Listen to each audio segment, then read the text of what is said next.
Hello everyone. आज का video में हम डिस्कस करेंगे सभी कोर्ट केसेस के बारे में, जैसे कि MC Singla case, special allowances case, GST case, commutation case, DA disparity का केस। ये सब के बारे में देखेंगे आगे क्या क्या हो रहा है। पहले तो हमको सबसे इम्पोर्टेंट केस जो हमारा है वो है एमसी सिंगला केस। उसके बारे में आज बहुत सारा चीज़ आप सुन रहे होंगे। नेशनल लोक अदालत में उसका जाने का था अगस्त में, लेकिन हमारा जितना पिटिशनर्स हैं वो लोग नो कंसेंट उधर जमा किए हैं। उसके ऊपर बहुत सारा वीडियो बन चुका है। उसमें क्या एक्चुअल पोजीशन है किसी को नहीं मालूम, लेकिन सोशल मीडिया में 4 लोगों का पिटिशनर्स का सिग्नेचर हो के नो कंसेंट दिखा रहे हैं। तो नो कंसेंट सबमिट हो गया। तो अगस्त में हमारा लोक अदालत में हमारा कोई काम नहीं है। हमारा जो सुनवाई होगा 22 जुलाई में 2026 22 जुलाई में नेक्स्ट जो सुप्रीम कोर्ट का हियरिंग डेट है कोर्ट नंबर 2 में उसका सुनवाई होगा। और आगे जो भी इन्फॉर्मेशन होगा हम आप तक पहुंचाएंगे। लेकिन 22 तारीख को जब सुनवाई होगा तब हमको देखना है, क्योंकि यह ऑलरेडी पार्ट थर्ड केस है और फाइनल हियरिंग में है। तो लोक अदालत में जाने का कोई मतलब नहीं है, क्योंकि केस लास्ट स्टेज में अभी ऑलमोस्ट पहुंच चुका है कोर्ट का।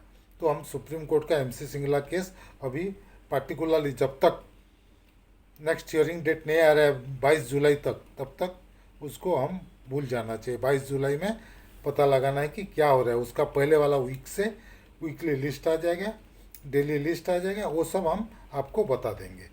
उसके बाद जो केस है हमारा सबसे नेक्स्ट इम्पोर्टेंट केस है वो है स्पेशल अलाउंसेस का केस, जो कि सुप्रीम कोर्ट में चल रहा है। और हमारा जो आईबीएन है ट्रांसफ़र पिटिशन डाले थे और बोले थे कि उसको के कालिया जी का केस दिल्ली हाई कोर्ट में लगाने के लिए, लेकिन सुप्रीम कोर्ट में उसको के कालिया जी का केस में नहीं लगा के उसको पहले बाबूराम कश्यप जी का केस के साथ अटैच कर दिए।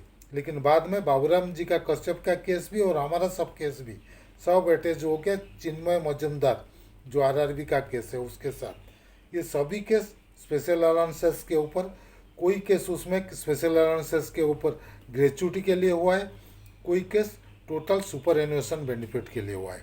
लेकिन उसको सुप्रीम कोर्ट में कितना महीना हो गया है वो लिस्ट आता है हमारा 200 के ऊपर होता है वीकली लिस्ट में, लेकिन डेली लिस्ट में उसका नंबर नहीं मिल रहा है, क्योंकि अर्ली हियरिंग के लिए कोई पिटिशन नहीं डाल रहे हैं, अप्लाई नहीं कर रहे हैं। और बार बार हम बोल चुके हैं रिटायरीज यूनियन को कि आप कोशिश करके उसको इम्प्लीडर बन के अर्ली हियरिंग के लिए इधर अप्लाई कीजिए, डालिए। सुना जा रहा है बाबूराम कश्यप जी 1-2 बार कोशिश किए हैं, लेकिन उसमें उनको सफलता नहीं मिला है। तो आगे जो पिटिशनर्स हैं उसमें उनको कोशिश करना है कि स्पेशल अलाउंसेस का केसेस में अर्ली हियरिंग का पिटिशन डाला जाए, क्योंकि अदरवाइज ये हमारा डेली लिस्ट में आएगा ही नहीं। और एक बीच में सुनाई जा रहा था कि एक ग्रुप मिल के बाबूराम जी के कश्यप के साथ मिल के हमारा पिटिशन का अलग से सुनवाई करने के लिए अपील करने वाले हैं। लेकिन उसका क्या प्रोसीड हुआ है, क्या हुआ है, आगे डिटेल कुछ इन्फॉर्मेशन मिला नहीं।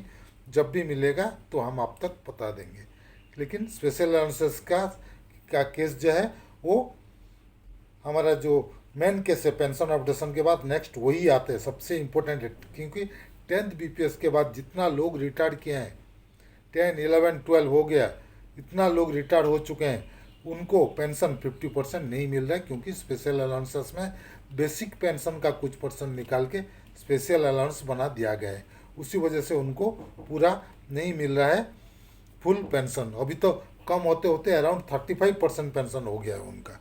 तो ये सरासर नाइंसाफ़ी है, उसके ऊपर भी रिटायरीज यूनियन को ध्यान देना चाहिए। और दूसरा जो कम्यूटेशन का केस है 15 साल से 12 साल करने के लिए चारों तरफ कोशिश हुआ, लेकिन हम केस लूज कर दिए। गवर्नमेंट ने हमारा बात नहीं सुना, वो बोले 15 साल ही रहेगा। तो उसके ऊपर र्यूमर और सुनने का कोई ज़रूरत नहीं है। और जीएसटी का केस जो हेल्थ इंश्योरेंस के ऊपर जीएसटी नहीं लगना चाहिए, सही बात है नहीं लगना चाहिए, क्योंकि ये सीनियर सिटीजन का सब इंश्योरेंस प्रीमियम खुद बियर करते हैं, आईबीए का ग्रुप के साथ है, लेकिन प्रीमियम बियर इंडिविजुअली करते हैं और सब senior citizen super senior citizen है। तो उनका तो जीएसटी नील होना ही चाहिए। उसका केरला हाईकोर्ट में केस चल रहा है। 17 तारीख को हियरिंग भी था, नेक्स्ट डेट दिया गया है 1 जुलाई को। 1 जुलाई में नेक्स्ट हियरिंग उसका होगा, जो भी इन्फॉर्मेशन होगा बताएंगे। और हमारा राकेश खरे जी ने एक डीए डिस्पेरिटी जो 2016 बेसिक सीपीआई इंडेक्स 100 करने के लिए वो एक केस डाले हैं, लेकिन उसका डिटेल अभी तक मिला नहीं। जब भी उसका डिटेल इन्फॉर्मेशन मिलेगा हम आप तक पहुंचा देंगे। लेकिन सभी पेंशनर्स चारों तरफ से लगे हुए हैं, इंडिविजुअल भी लगे हैं, ग्रुप में भी लगे हैं, और किसी को ब्लेम करने से हमको कोई फ़ायदा नहीं है। हमारा कोशिश जारी रखना है। इसको गाली देना, उसको ब्लेम करना, उसका गलती है बोलना, कोई मतलब नहीं। कोशिश सब कर रहे हैं, अपना अपना तरीका से कोशिश कर रहे हैं। सफलता कहाँ मिलेगा पता नहीं। कोर्ट के तरफ कोशिश हो रहा है, डेमोन्स्ट्रेशन बहुत सारा हो चुका है, आप देखें हैं, धारणा भी हो चुका है, लेकिन उसका कोई असर नहीं हो रहा है। लेकिन हमारा जितना पब्लिसिटी मिलना चाहिए उतना पब्लिसिटी नहीं मिल रहा है। नेशनल न्यूज़पेपर में, नेशनल टीवी में ये सब पब्लिसिटी आना चाहिए, उसके लिए कोशिश करना चाहिए ताकि गवर्नमेंट तक हमारा बात सुनना जाए। एक्चुअली गवर्नमेंट तक हमारा बात सुनाई जा रहा है, लेकिन प्रेशर नहीं हो रहा, उनके ऊपर प्रेशर बनना चाहिए, तब भी जाके हमारा केस का कुछ होगा। नहीं तो एआईबी पार्क, एआईबीआरएफ अपने तरफ से अपना कोशिश जारी रखें।